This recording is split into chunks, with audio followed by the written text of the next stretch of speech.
New York's Elise, a fierce defender of Trump, was elected to the party's #3 spot on Friday. I support President Trump. Voters support President Trump. He is an important voice in our Republican Party. I was the only elected Republican from the Northeast who voted for President Trump. I have been proud to be one of the strongest supporters in the Democrat Party. They know they're going to lose at the ballot box, which is why you're seeing witch hunt after witch hunt going after Donald Trump. Mr. Chairman, will you be prohibiting witnesses from answering members' questions as you have in the closed-door deposition? As the gentlewoman should know, she was present for the deposition. Which I was. Mr. Chairman, only one member and their staff on this committee has direct knowledge of the identity of the whistleblower. Will suspend. The border crisis is the #1 issue. Joe Biden has created the most catastrophic border crisis in our nation's history, and the American people know it.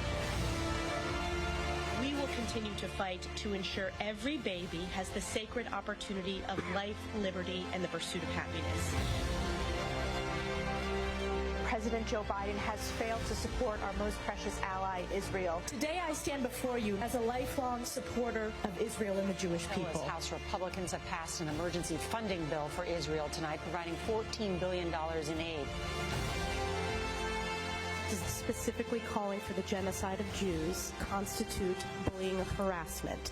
If the Yes or no? If the speech becomes conduct, it can be harassment. Yes. Conduct meaning committing the act of genocide? It depends on the context. It does not depend on the context. The president of the University of Pennsylvania resigned. The Harvard president is set to resign facing There's a big fight in Congress right now on the fact that these colleges have tax-exempt status. And this is a real moment of reckoning for those university spaces that have allowed anti-Semitism to thrive in their midst. And this is why you should resign. These are unacceptable answers across the board. Elise.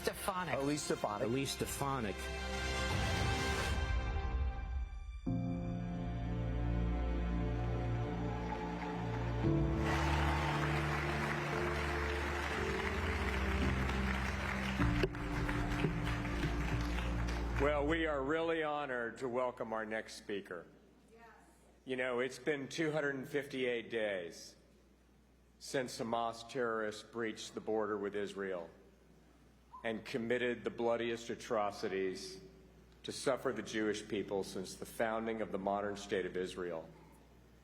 And since that day, we have been shocked and stunned as Americans to see a rising tide of anti-Semitism around the world, in Europe, in the United States, and in many ways most troubling on our college campuses. And on December 5th of last year, in a shot that was literally heard around the world, Elise asked a simple question, which was whether or not it was okay on the most elite institutions of higher learning in America to practice anti-Semitism and to engage in Jew hatred. And I don't know about you, by the way, the video of that hearing has now been viewed 1 billion times. 1 billion times. And at a time when so many of our leaders won't take a stand, at a time when the President of the United States says he has Israel's back and then stabs them in the chest, at a time when in our own nation we cannot believe, after decades of saying never again we see this kind of hatred and bigotry, this woman stood up. She was counted, she was heard from, she was a profile in courage, and she forced the resignation of not one but 2 presidents of Ivy League universities.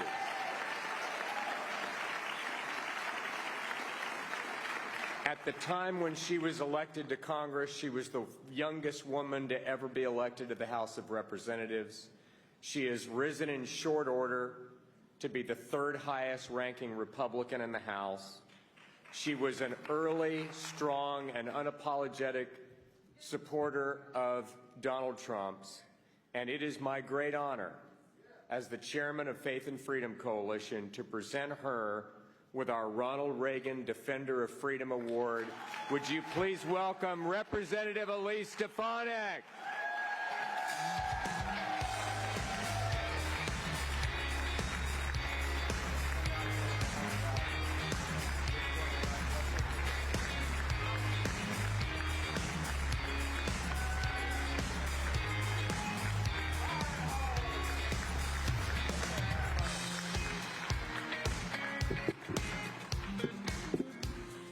Thank you so much, Ralph. It is truly a humbling honor to be here today.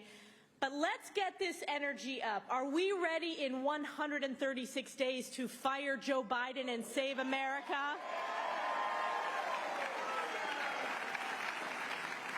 Are we ready to re-elect my good friend and your good friend, President Donald J. Trump?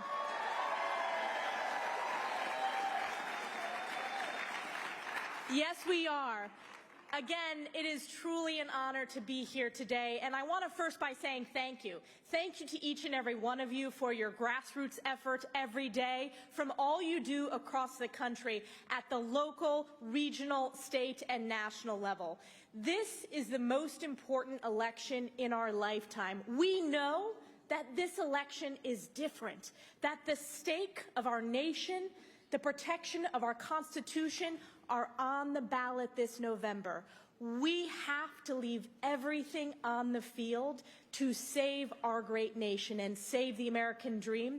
And President Trump is the only one who will be able to get that done. I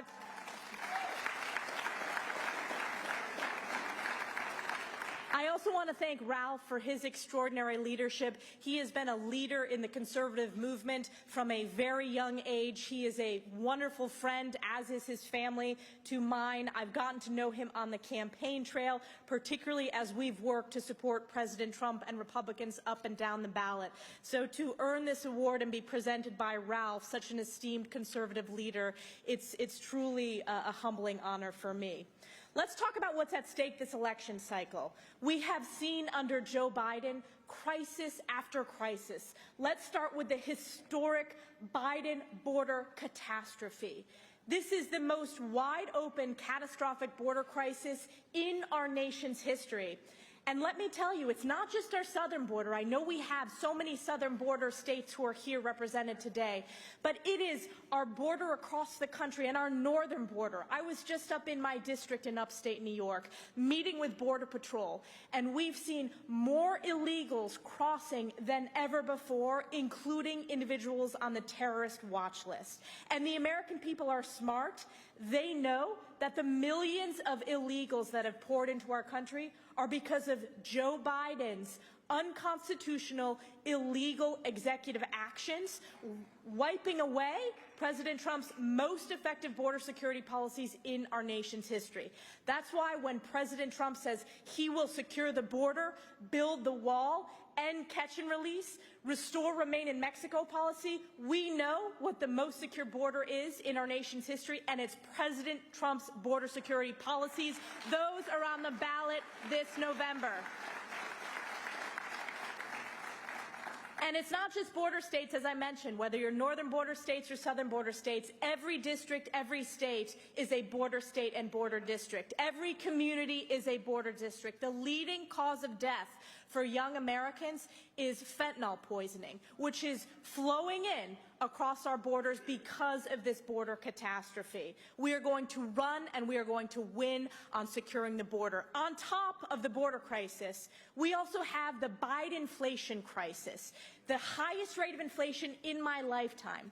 If you talk to hardworking Americans, which I do every day, I was just in my district visiting small businesses, visiting with members of the workforce, visiting with hardworking families. This inflation is crushing hardworking families. Going to the grocery store every week, the price of eggs, I'm a new mom, the price of diapers, the price of baby formula, the price of food, bacon, meat, it goes up, and it's a direct result of Joe Biden's failed Biden economics policies, which have hurt catastrophically families, small businesses, manufacturers, and farms. Compare that with the America First economic boom that we saw under President Trump. We are going to restore American greatness. We are going to restore the great America First economy, and we will get that done. House Republicans working with President Trump to fight back and crush this inflation that has been hurting so many families.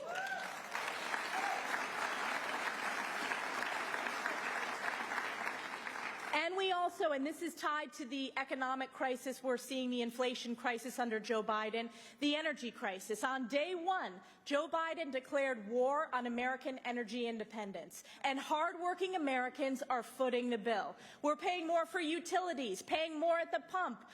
All of those energy costs continue to go up. We're having to rely on un-American energy. We must be the energy leader in the world. We know that under President Trump on day one, we will unleash American energy independence. The hundreds of thousands of jobs that come from that, the billions of economic growth that come from those policies, we will get that done. We also have a catastrophic crime crisis, and I can speak to that from a traditionally blue state like New York, where we have seen Democrats that control all levers of government advocate for defunding the police, for failed bail reform, which allows violent criminals to return back to our streets. We have a crime crisis in places like San Francisco, New York City, other places across America. But what the American people are seeing through is this, at the same time as this catastrophic crime crisis, we're seeing the illegal weaponization of our courts and radical district attorneys like Alvin Bragg going after Joe Biden's chief political opponent, that is Donald J. Trump. It is a form of election interference. It is illegal. It is unconstitutional.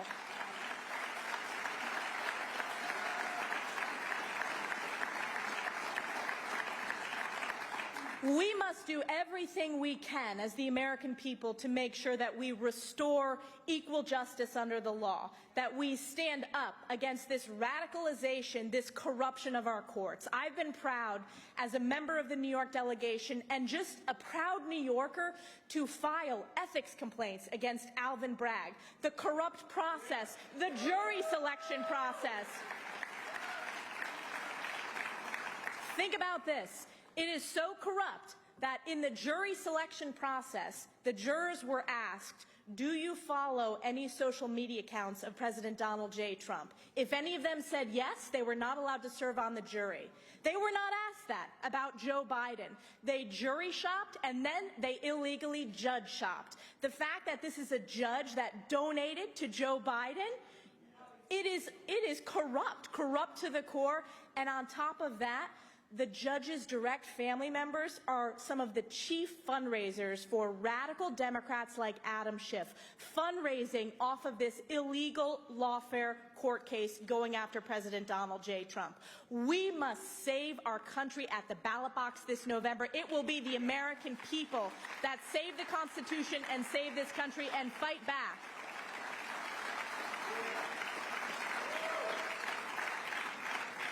And I will tell you, this is part of the reason why recently you've seen President Trump gaining in poll after poll. He is ahead in every swing state. But importantly, even states like New York, Democrats are in big, big trouble. President Trump is within single digits in New York State, and we are proud as New Yorkers that no state flipped more House congressional seats than New York State from Democrat to Republican. We will continue to go on offense to build this majority and send Democrats packing.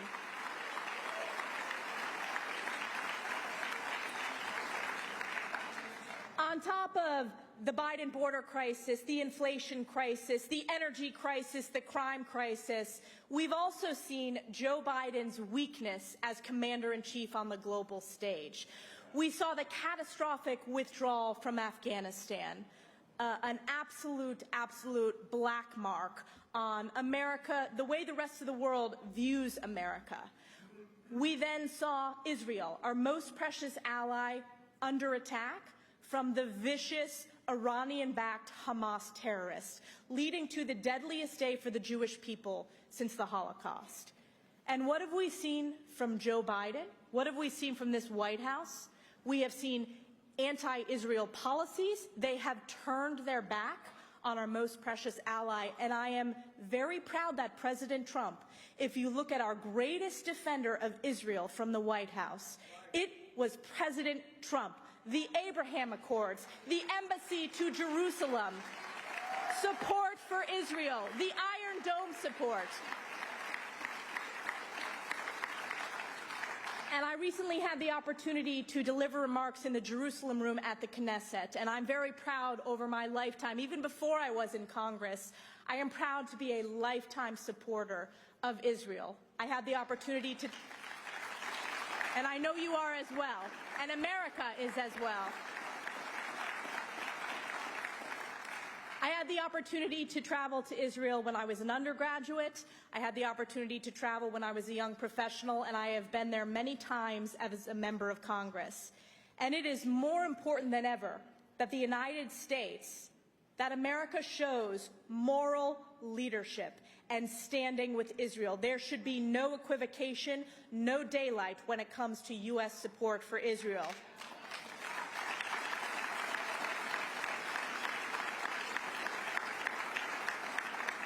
And unfortunately, in the aftermath of that bloodiest day since the Holocaust, we saw our quote-unquote most elite universities fail. It was not just moral equivocation, it was moral bankruptcy that we saw on full display. Now, I want to ask you, did you see that committee hearing clip? Yes. The world saw that committee hearing clip, and I want to take you into that committee hearing. I was deeply concerned with the rise of anti-Semitism, particularly after the October 7th Hamas attack against Israel. I graduated from Harvard myself. I'm the first member of my immediate family to have that opportunity to graduate from college. But what I'm most proud of is I graduated and stayed a conservative, which is a big achievement.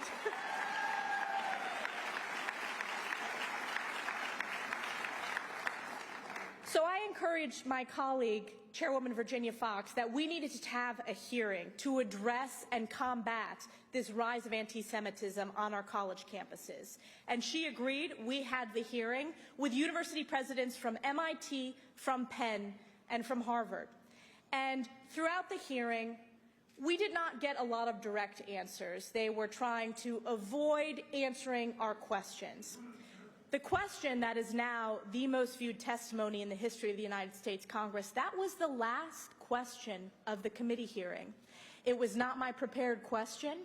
I thought, how can I ask this question in a moral way to force a yes answer? And that question was this: does calling for the genocide of Jews violate your university's code of conduct?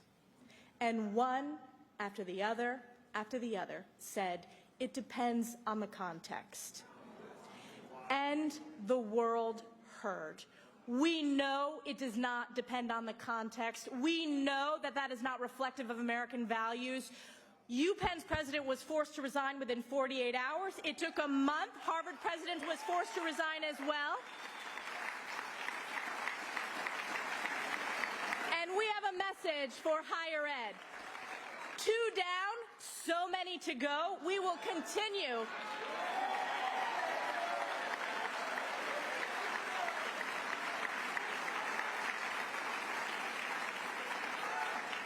We will continue to stand up for what's right. We will continue to hold these universities accountable.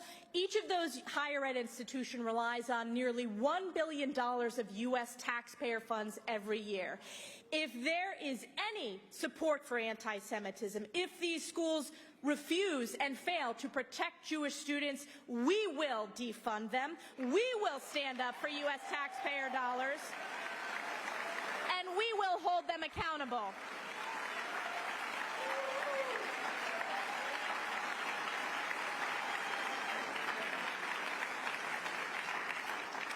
And it's not just looking at U.S. taxpayer dollars. We are very focused on the foreign funding piece. If you look at the amount of foreign funding from adversaries that are flowing into our higher ed institutions, it made news just this week. Those universities are not disclosing, according to the law, how much money they're receiving from these foreign countries.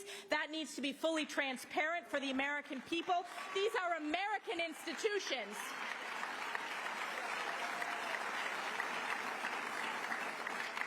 So those 3 universities MIT, Penn, and Harvard. We have since had the Columbia University president who failed in that testimony. Her presidency is untenable as she chose to negotiate with the pro-Hamas encampment, as they refused to enforce the rules, as they failed to protect Jewish students. We will continue to using our subpoena power to bringing them under oath in front of these committees until we root out this rot of anti-Semitism to its core.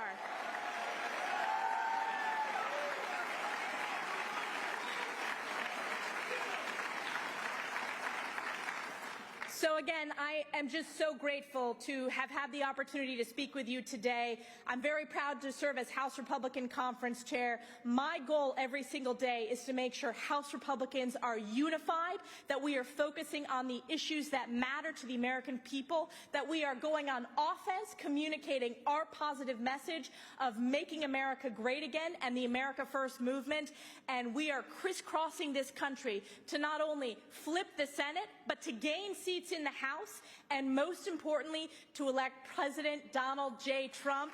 Thank you very much for the opportunity to be here. Thank you to the Faith and Freedom Coalition for this award. Great to see you, Billy Long. Thank you very much.